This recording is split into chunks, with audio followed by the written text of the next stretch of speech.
Hey there guys, it's Liam here from KraieGaming and this is my face. I've never done this before, so this might be a bit of an awkward first time, but this is going to be the start of a new thing which I'm going to be doing, which is going to be a once a week news series for just video games in general. I've got a script in front of me, so if you see me look down to the camera, probably on the left or right or something. I don't know if this picture I'm looking at is inversed or not, because it's the first time I've done this. So this will mainly be an experiment, and if it comes out good, it will go on the YouTubes.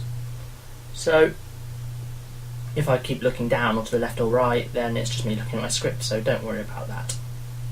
But anyway, this is the news for the 21st of May. Yes, that's the month. Wow, this is going well so far.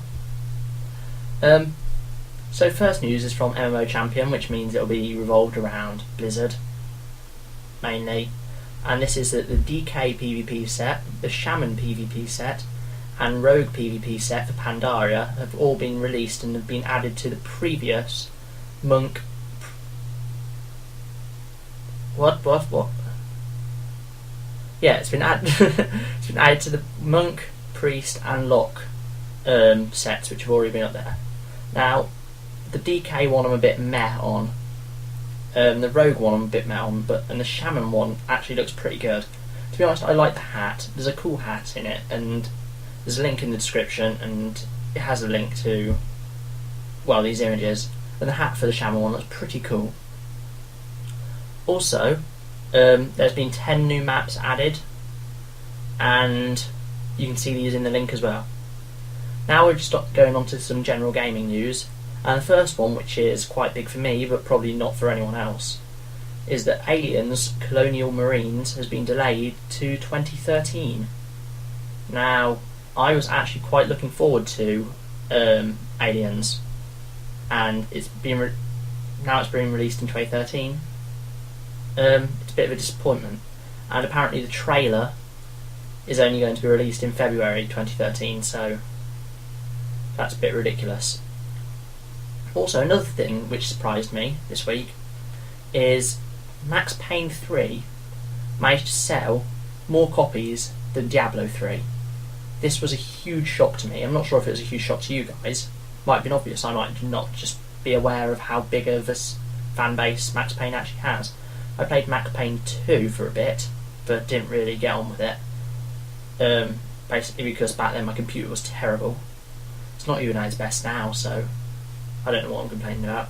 But anyway, next, Kingdoms of Amalur have also released a trailer for an MMO set in the Kingdoms of Amalur universe, which is going to be released sometime in the next year. However, the company who make Kingdoms of Amalur, I've forgotten their name, it's something like 38 or something along them lines.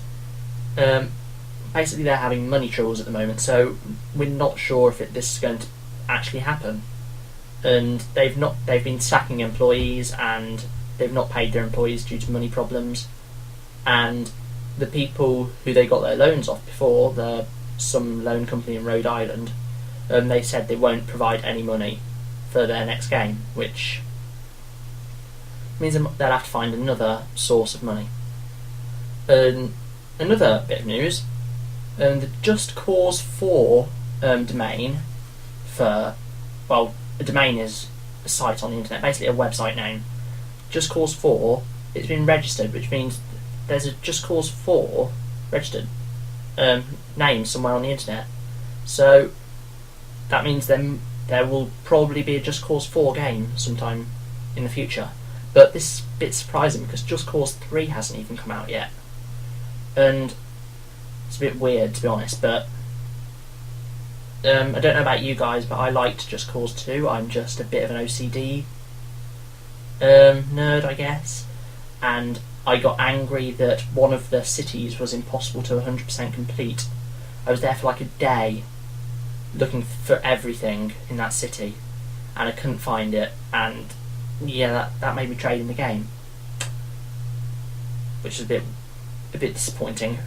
But yeah, I like Just Cause overall. Next bit of news, Overkill Entertainment, which you might know as being the company who make Payday the Heist, who were, sorry about that, my screen turned off. Payday the Heist.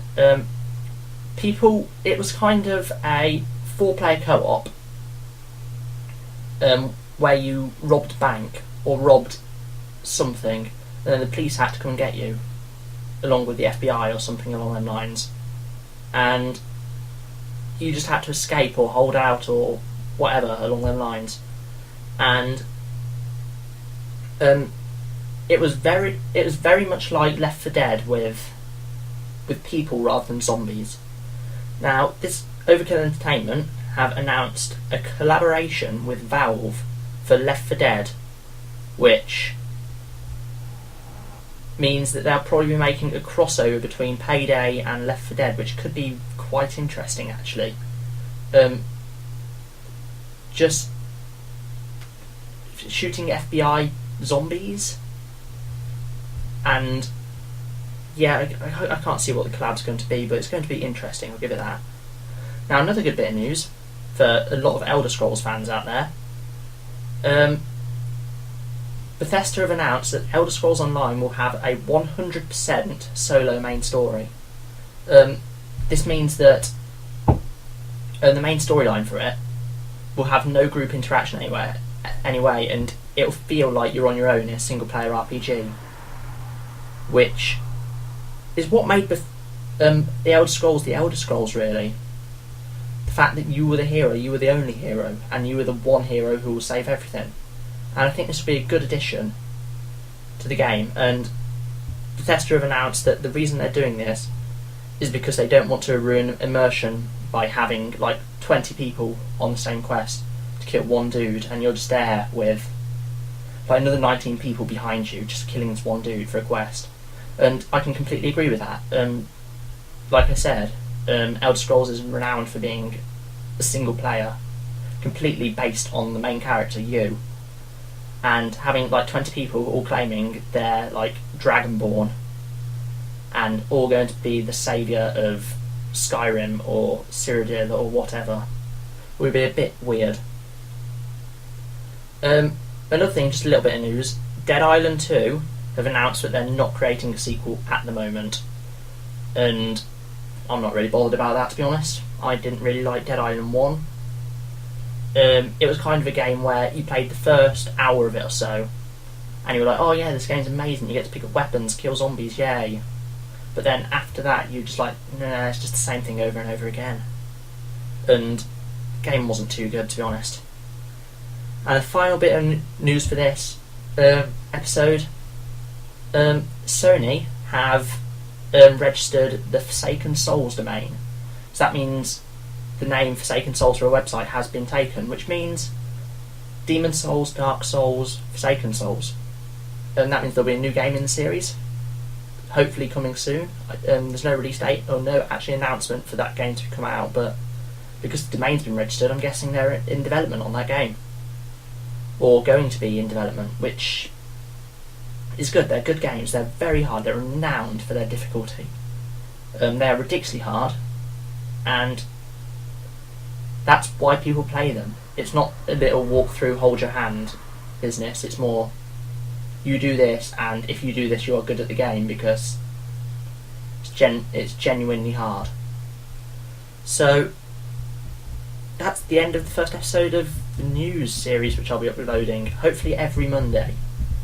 I'll have a different set of news every Monday, as the news generally is. I don't even know why I said that. But yeah, like I said, this is the first episode, it's a trial. Just see what you guys think. So, as always, rate, comment and sub if you deem me worthy. And I'll see you guys later.